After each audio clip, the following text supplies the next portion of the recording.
I own a printing company that I run with my wife. Her cousin came to us and wanted us to do all the signage, banners, guest books, life-size cutouts, etc. for her wedding. We do this all the time for friends' weddings and events, and we never charge. We're happy to help out, and it's usually a lot of fun working together to make some cool stuff. A few weeks before the wedding, her wedding planner tells us that they need all the items by X date so they can set it up for the wedding. At this point, we hadn't received our wedding invitations and didn't even know when the actual wedding was. My wife texts her and tries to clarify when the wedding is and if we missed the invitation somehow. Her cousin replies and says, "Oh, we downsized the wedding and we decided to have like close friends and family thing, and they didn't have space for us in the small venue." My wife and I are pretty hurt and insulted, and on top of it, we've spent nearly $200 on all the materials. Her cousin and the wedding planner kept making tiny revisions to the artwork, had us print samples to see how it would look in person, resized several of the items a few times, etc. All that cost a ton of time and money, and we're a functioning business, so we either had to delay other orders or stay late and print our stuff out on our time. So I went ahead and billed her for our cost and said we needed payment before delivery because I'm not going to chase her for payment months or years after the wedding. So we're not making money on it, just charging her for the materials cost. So far, we've gotten threatening calls from the cousin, her fiance, some random members of my wife's family that I don't know, some of the groomsmen, etc., essentially calling us idiots for sending her the invoice. After the harassment, I'm considering charging full price, or else we won't deliver the items. Are we the idiots here? Sorry, but I'm not going to waste my hard-earned time and money on someone who doesn't consider us close friends and family. Sorry, we had to downsize the discount to cover close friends and family only. I say go ahead and charge full price. Their behavior is straight up tacky. They're close enough to ask for this work as a free favor, but not close enough to invite you to their wedding? Not the idiot. Exactly. Wedding gifts are from guests. They can't expect a wedding gift from people who didn't make the cut. Definitely not a $2,000 wedding present.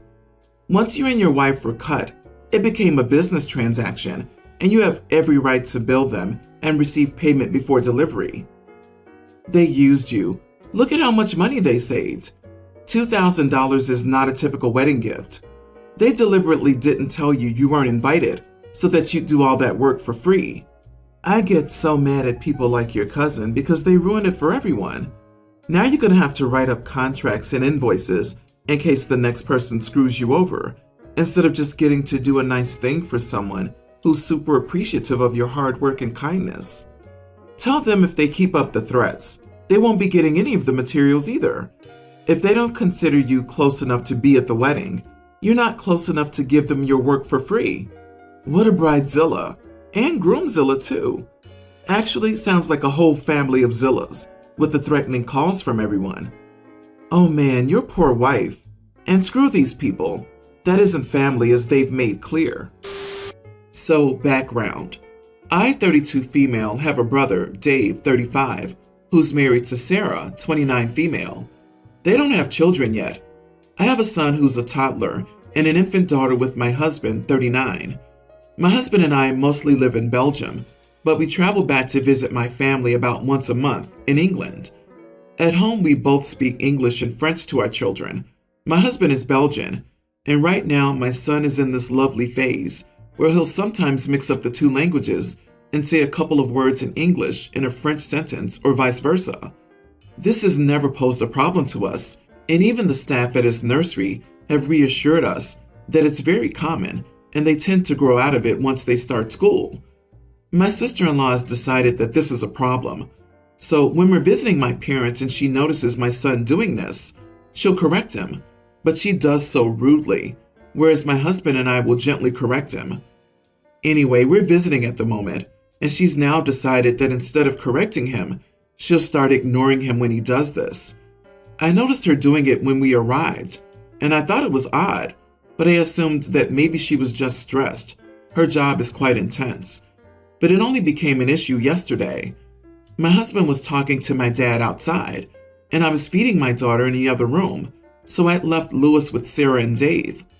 When I came back downstairs, Lewis was crying, and I managed to understand that he tried to ask Sarah for a drink. He has a special cup that he uses that he was holding, so it was apparent what he meant, but that she just ignored him. I asked her why, and she explained that she wasn't going to reply to him unless he said the sentence correctly, and that I shouldn't be ignoring my son's obvious speech issues. For context, it's not that she didn't know what he wanted. Instead, she told me that she understood exactly what he was asking for, but that she was deliberately refusing because he hadn't asked correctly. This made me angry, but luckily my husband came inside at that moment and pulled me away so we could calm down and settle Lewis. That night at the dinner table, Sarah asked me to pass her something, but she said it in bad English. She is English, I mean she asked for it in slang. Think, pass up the peas, will ya? I had a bit of an epiphany, and I just decided to ignore her. She asked again and I did the same thing. My brother asked why I was ignoring his wife, and I said that I wasn't able to reply if she couldn't speak English correctly, and that it was wrong of him to ignore her obvious issues with grammar. Everyone's pretty angry with me, and I admit it was incredibly childish, but she was needlessly being an idiot to my baby. Should I just apologize? Am I the idiot? Edit. Sarah and the rest of my family only speak English, which I suppose goes some way toward explaining why she doesn't understand it. Not the idiot. I think it was a good way of making your point, actually. This was deliciously petty and spiteful. Your sister-in-law is the idiot here and deserves to be treated accordingly. Your son is 4. Of course he'll make a few grammatical and pronunciation errors. Gentle correction is the way to go, not ignoring the kid unless and until he gets the sentence right. How does he even know what's right unless the adults in his life tell him? I speak 3 languages and grew up learning them. At his age, I interspersed words of all the languages and got my lowest grade ever in nursery school because my nursery teacher was like Sarah. Years later, this behavior is considered normal for a child becoming fluent in multiple languages, and they do sort it out by the time they're school-aged. What's Sarah's excuse? I wouldn't apologize, given that she refused to help a child and made him cry, based on the same logic you're using, which is her logic. However, if she can't even meet her own standards, she has no business imposing them on a toddler. I, female 36, met my boyfriend 38 months ago. He waited to introduce me to his parents and decided that I'd meet them at his 36th birthday party that was held at their house. Not gonna lie, I was nervous about a number of things. I'm over 30 but can still get anxious. I'm an introvert, yay, around new people. We got to their house. There were more guests than I thought, like a lot more. When we sat down for dinner, his dad looked me over head to toe and said, "Oh wow, I thought you'd look a lot older than you do. You've still got a good 10 years of kitten left in you." I was shocked and completely baffled. The whole table went quiet, and I couldn't even look around me, but I knew they were staring at me awkwardly. My boyfriend and his dad were laughing hard. Finally, I got so overwhelmed that I excused myself, got up, took my stuff, and started making my way out. My boyfriend followed me while asking where I was going and why. I stood at the door and pointed out his dad's comment about my age. He said his dad is just like that, brutally honest, and tells it like it is, so I shouldn't take it personally. I told him it was personal because it felt like he was rating me and my functions as a human based on age. He was like, "Come on, do you always have to be so dramatic? Let it go. It was literally nothing." He told me to go back inside, but I decided to go home. He was livid. He sent angry texts talking about how disappointed he and his family were by how I walked out and disrespected them and gave them the wrong impression about me. He also said I ruined his birthday, overreacted to nothing, and should have laughed it off. He's demanding I reach out to his family with apologies and make it up to him. Am I the idiot? Did I overreact? Not the idiot. His dad called you a toy, an aging toy. In what world are you supposed to laugh that off? He disrespected you. You stood up for yourself and they didn't like that. They expected you to sit there and smile. That's absolute BS. The apple didn't fall far from the tree and you should throw it away. OP, you just found out why your boyfriend is still single at 38 and why his next girlfriend will be 20. His father harassed you and he's defending it. This would be a deal breaker for me, honestly. I'm so sorry you went through that. The rest of the table was embarrassed right along with you.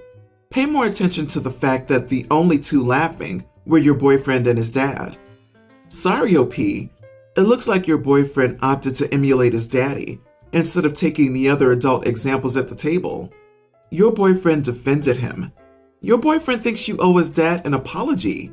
Your boyfriend sees nothing wrong with how his dad behaves towards other people. I'm surprised the rest of the family tolerates either of them, and nowhere is it written that you're obligated to put up with that rude crap.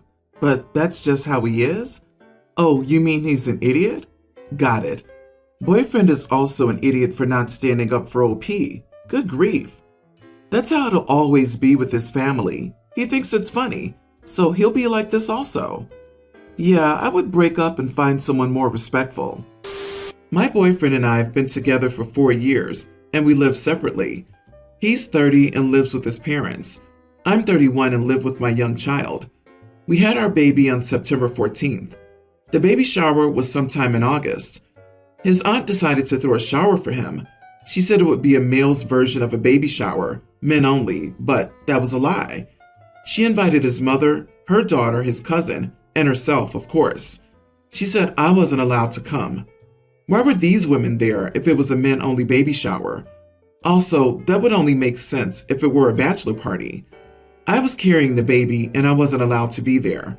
My boyfriend told me it was out of his control. I feel like he should have stood up for me and said that it didn't sound fair, that it should be a baby shower for the both of us. Every baby shower I've ever been to has always had both parents. Also, I didn't feel like he deserved a party, looking like he was the father of the year because he didn't even show up to many of my baby appointments, except for 2. One was when we found out the gender. It was on my birthday, but he had to leave shortly after the appointment because he was spending the day with his mom. On my birthday. Also, they lived together. Another appointment he came to was a 3-hour glucose test, but he spent half of that appointment on the phone with his mother. Also, he wasn't there much for me during this pregnancy when I was throwing up or needed help lifting something. I had to do it primarily by myself. Again, we're together. Maybe this would make sense if we weren't together. He tells me that the baby shower wasn't out of spite, that it was supposed to be for guys only, except his mother, aunt, and cousin. Yet, I'm the mother. Not the idiot and big yikes. I wish you weren't linked to this man for the rest of your life because he's married to his mom and you're the other woman. Did your family and friends throw you a baby shower? Did he attend? Did his family attend? Where are all the items from his baby shower? At his mommy's house? Exactly. He and his mother are treating OP like an incubator for their baby. And it's not like this is a new relationship. They've been together for 4 years. If he hasn't been motivated to leave the nest by 30 with a girlfriend of 4 years and a baby on the way, he enjoys or doesn't mind not being self-sufficient. OP, they don't see you as a person worth their time, merely a vessel. Be prepared for more of the same. You are the idiot.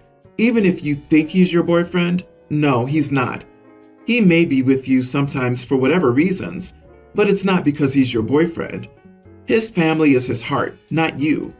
It would help if you started working with legal authorities or attorneys to get some child support paperwork in order and make sure you get legal custody.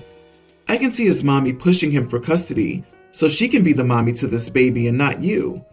Your kid is watching this unfold, learning from you what a genuine relationship is. Do better. Set better examples for your child. How many ways must this man tell you you're his absolute lowest priority until you get the message and leave him? Never make a man tell you he doesn't want you more than once, and he's been screaming at you at least 100 times. You are the idiot for having this child with this man who doesn't respect you at all. Have fun co-parenting with his family for the rest of your life. I'm a father of 2 daughters, Bio, Chloe, tween female, and Hope, teen female, adopted. Their mother and I are separated. I remarried to my current wife, Jenna. After getting overwhelmed with busy work schedules, I asked Jenna to handle daily and weekly activities, including taking the girls to the mall and buying what they wanted. I always ensure my credit cards are full and ready, especially when she tells me what the girls need. I've realized recently that Chloe has bought quite a lot of stuff, but Hope hasn't. I tried speaking with her about it and asked if the mall her stepmom takes her to is not good, or if the stuff she finds there isn't nice. She refused to give a direct answer, so I didn't push it, but I let her know that I was always there to hear her out. After 5 days, I was at work, and Hope sent me a 37-minute long recording of her trip to the mall with her sister and stepmom. I listened to it after getting off work. What I heard was unexpected. Hope told her stepmom that she liked to backpack and wanted it, but Jenna's response was to tell her that there wasn't enough money. Hope insisted, saying that she, Jenna, had enough money, but Jenna told her she still had to buy stuff for her sister. Hope insisted, which made Jenna snap and tell her, "Why don't you go look for Bio Dad and ask him to buy it for you if you want it so badly?" I was shocked. I had to stop the recording. I couldn't keep listening because of how upset I was. I immediately rushed downstairs to Jenna and the girls and had the girls go upstairs, then went off on her about what I found out. She kept denying saying it, so I had her listen to the recording. She said she didn't mean it this way and that her words were obviously taken out of context. I scolded her for treating Hope like that and told her that she gets whatever she asked for, regardless of who her father is. I then revoked all access Jenna had to my credit cards, every single one of them. She found out and blew up, saying that I was being unfair after all she's done to help me out in this area. I said I didn't want to hear it, and she kept yelling and then went to stay with her sister. We haven't spoken to each other since that day. She keeps talking to Chloe though. Sister-in-law thinks that revoking her sister's access to credit cards is actually abuse. Honestly, this isn't a take away the credit card offense. This is a divorce her because she's cruel, and this isn't going to get better kind of offense. Get rid of her. She's treating your adopted daughter like she doesn't belong in your family. I think your wife is a profoundly unkind and cruel person. Why would you want her around your kids? Yeah, you shouldn't revoke her access to the cards. You should revoke her access to the kids. Your kid was treated this way so often that she knew she could record Jenna behaving this way, and insecure enough in her position that she felt she had to record it rather than just tell you. This indicates that she's been abused by Jenna for a long time. I hate to be one of those people, but you are the idiot if you stay with her. Listen to the entire recording. Literally, it was sent for a reason. Doesn't matter how difficult you find it. She sent you 37 minutes of recording for a reason. Listen to it. I don't see how a marriage can return from this though. Could you ever trust her around your daughter again, knowing how she's treated her? I wouldn't. At a bare minimum, there would be a lot of couples therapy, exploring her false and damaging beliefs about adoption, where they came from, and how to dismantle them. And even then, I'm unsure if I'd ever feel safe leaving her with Hope alone.